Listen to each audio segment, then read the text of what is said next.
साथियों 29 साल 1400 लोग घायल, 257 लोग मारे जाते हैं, 100 से ज़्यादा अभियुक्त जिसमें 10 को फांसी की सुनाई जाती है और उसके बावजूद भी 29 सालों में केस अधूरा रहता है। जो इसका असली गुनहगार था वो आज भी देश के बाहर घूम रहा होता है। आप देखना शुरू कर चुके हैं गूंज लाइव न्यूज़ और मैं शिव सिंह आप लोग का नए अंक में स्वागत करता हूँ।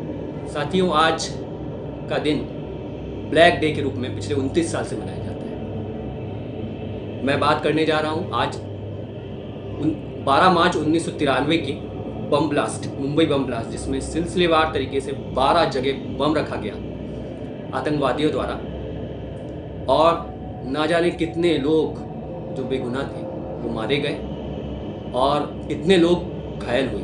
जो संख्या मैंने आपको बताई 1400 लोग घायल और 257 लोग की मौत हो जाती है। जो मौत हुई 257 लोगों की, उसमें वो 257 अकेले नहीं मरे, उनका परिवार था जिसमें कई कमाने वाले थे। हजारों लोग मरते हैं। जब घर का एक व्यक्ति कमाने वाला मर जाता है तो उसके यहाँ जो उसके ऊपर डिपेंड रहते हैं, उसकी पत्नी, उसके बच्चे, वो भी कहीं ना कहीं एक प्रकार से सजा भोग रहे होते हैं। और जब बम ब्लास्ट और आतंकवादियों की बात आती है तब और ज़्यादा ऐसे लोग जो बेगुनाह आम जनता जो होती है वो कहीं ना कहीं भुगतते हैं। तो साथियों, वीडियो शुरू करते हैं और सिलसिलेवार तरीके से मैं आपको बताऊंगा। आज ही के दिन 29 साल पहले 12 मार्च 1993 को मुंबई में 12 जगह बम रखे गए और इन धमाकों में 257 लोगों की मौत हुई और 1400 लोग घायल हुए। लंबी जांच हुई। लंबी जांच के दौरान कई अफसर बदले गए, लेकिन आखिर में जो मुंबई के पूर्व कमिश्नर राकेश मारिया, उनके हाथ में केस आया और 2006 में कोर्ट ने 100 लोगों में से 10 को फांसी की सजा सुनाई। जब केस की शुरुआत हुई और धीरे धीरे आगे बढ़ा केस कई सालों में, 13 साल बाद ये साबित नहीं हो सका कि मुंबई का जो डॉन और भारत का जो डी कंपनी चलाता है जिसका नाम है दाऊद इब्राहिम, वो आज कहाँ बैठा है। कोई बोलता है पाकिस्तान, कोई बोलता है कहीं, लेकिन उसको आज तक भारत नहीं लाया जा सका है। और चाहे तरह तरह के अपराध हो, क्राइम हो, चाहे मैच फिक्सिंग हो या कई बम धमाके हों, उसमें उसका नाम शामिल है। बहुत बड़ी भारत देश की बदकिस्मती है। हम ब्लैक डे तो बनाते हैं, ब्लैक डे ही बना सकते हैं, लेकिन कितनी सरकारें बदली इस दौरान, आज तक कोई भी भारत में उसको नहीं ला पाया।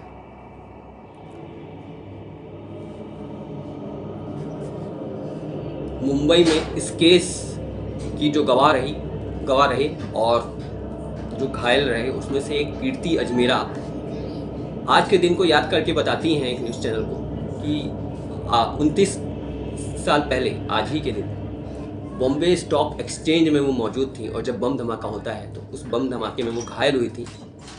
उनकी करीब आज तक 29-30 सालों में 40 बार सर्जरी हुई। वो बताती हैं कि आज भी शरीर से कांच निकल रहा है।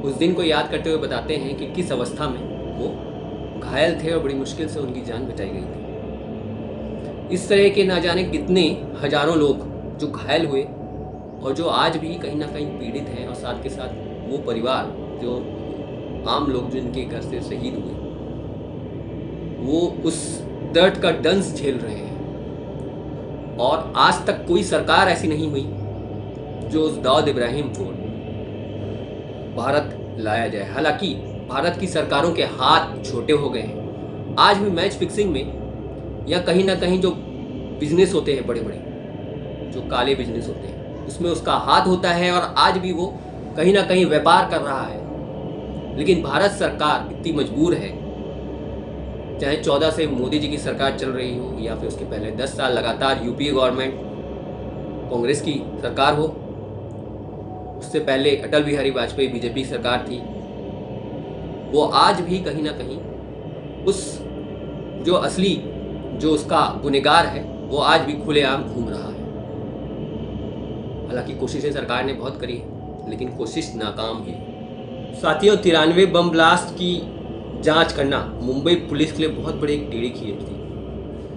बताते हैं करीब करीब 150 से ज़्यादा टीमें जैसे ही बम ब्लास्ट हुआ जांच में लग गई और पूरी जांच के जो आला अधिकारी थे राकेश मारिया इस जांच को संभाल रहे थे। पूरे 10 साल तक अलग अलग जगह पे जो मुंबई की पुलिस थी वो लगी हुई थी सबूत ढूंढने में। 94 में 10,000 पन्नों की चार्जशीट दायर करती है पुलिस और 22 साल लगातार टाडा कोर्ट में इसकी सुनवाई चलती है।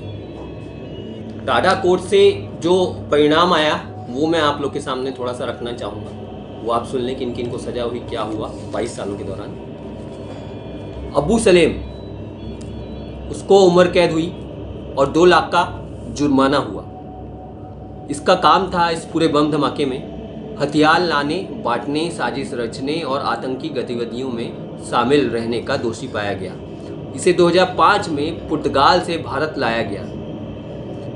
मुस्तफ़ा दोसा 28 जून को हार्ट अटैक से इसकी मौत हो जाती है।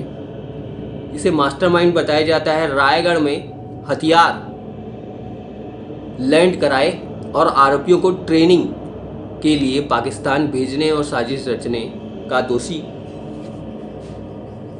माना जाता है। ताहिर मर्चेंट, फांसी की सजा इसे हुई। जो मैंने 10 बताए उनमें से एक ये था। रोल इसका था कुछ लोगों को पाकिस्तान भेजने का इंतजाम करने का दोषी करार और दुबई में ब्लास्ट के लिए पैसा जमा किया। अब्दुल कयूम, जून को कोर्ट ने बरी किया, जून में, और इसका रोल था दुबई में दाऊद इब्राहिम के ऑफिस में मैनेजर था। इसे संजय दत्त के पास हथियार पहुंचाने का आरोपी बनाया गया। कोर्ट ने बरी कर दिया इसे। रियाज सिद्दीकी, 10 साल की सजा। इसका रोल था एक्सप्लोसिव लाने के लिए अबू सलेम को भड़ूच में अपनी कार देने का दोषी। फिरोज अब्दुल राशिद खान, इसको फांसी की सजा हुई। दूसरा ये था जिसे फांसी हुई। इसका रोल था दुबई में हुई मीटिंग में शामिल होने और हथियार एक्सप्लोसिव लाने मदद करने, दोषी करार दिया गया। करीम उल्लाह खान शेख, उम्र कैद और 2 लाख का जुर्माना। इसका रोल था अपने दोस्त को पाकिस्तान में आतंकी ट्रेनिंग दिलवाने और हथियार एक्सप्लोसिव लाने की मदद करने के दोषी करार। साथियों, कहा जाता है कि मुंबई रात भर सोता नहीं है, सपनों की नगरी है। और इस बम ब्लास्ट के बाद में मुंबई कई सालों तक जो इसमें घायल लोग हैं और जिनकी मौत हुई वो कई रातें सोए नहीं। और आज भी भले ही उनका खून सूख गया हो लेकिन आज भी दर्द, जैसे मैंने पहले बताया एक जन का नाम आपको, 30 साल हुए लेकिन आज भी कांच निकल रहा है। तो जो मौत जिनकी हो गई उनकी तो हुई, उसके साथ जो घायल थे वो आज भी उसकी सजा काट रहे हैं, बल्कि बेगुनाह है। इस तरह की साजिशें आतंकवादियों द्वारा, चाहे बॉम्बे हो, दिल्ली हो, इनको इसलिए चुना जाता है मुंबई क्योंकि आर्थिक रूप से बहुत स्ट्रांग है, वहाँ बड़े बड़े बिजनेसमैन और बड़े बड़े लोग रहते हैं। भारत को तोड़ने के लिए मुंबई से अच्छी जगह उन्हें नहीं मिली। तो ये जो बम ब्लास्ट है मुंबई में किया गया और मुंबई में ही इसका जो मेन करता धरता था दाऊद इब्राहिम, वो रहा था। कहा जाता है दाऊद इब्राहिम ने इसका बदला बाबरी मस्जिद को गिराने के कारण लिया था। बाबरी मस्जिद जब 91 में गिरी थी, 92 में जब गिराया था, तो उसका बदला था। और साथ के साथ बताया जाता है कि उनके बिजनेस थे बहुत बड़े बड़े, जिसके कारण उन्हें भारत छोड़कर के बाहर जाना पड़ा। उसका बदला एक प्रकार से लिया था दाऊद इब्राहिम ने, लेकिन लिया तो उन लोगों से लिया जो बेगुनाह है, जिनका बाबरी मस्जिद ढहाने में कोई हाथ नहीं था। क्या उनका जो अल्लाह है उन्हें माफ़ कर पाएगा कभी? क्या वो अल्लाह के सामने कभी अपनी आंखें दिखा पाएंगे? और समझ ये नहीं आता कि ऐसे लोग रात को सोते कैसे हैं, इन्हें नींद कैसे आती है। आतंकवाद आज भी वो डंस भारत को दे रहा है जो कहीं ना कहीं भारत को आगे बढ़ने से रोकता है। तो ऐसे बहुत सारे युवा जिन्हें बरगलाया जाता है और आतंकवादी बनाया जाता है, उनसे मेरा गुजारिश है कि अपने दिमाग को खोले रखें। ज़िंदगी बहुत अच्छी है और ज़िंदगी भगवान ने, अल्लाह ने बहुत ऐसी दी है जिसमें आप बहुत कुछ अच्छा कर सकते हैं। ऐसे कई उदाहरण हैं, कई ऐसे हैं जो भारत के लिए बहुत कुछ उन्होंने किया है। तो साथियों, मुंबई बम ब्लास्ट 93 की इस कहानी के साथ मैं विदाई चाहूँगा। आगे फिर ऐसी किसी कहानी के साथ मैं मौजूद रहूँगा और आज के इस दिन को हम ना तो कभी भूल पाएंगे और चाहेंगे कि ना ऐसा कभी कुछ हो।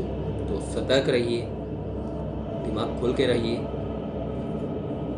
और अपने देश से प्यार करते रहिए। फिलहाल के लिए गूंज लाइव न्यूज़ में मैं शिव सिंह विदाई चाहता हूँ।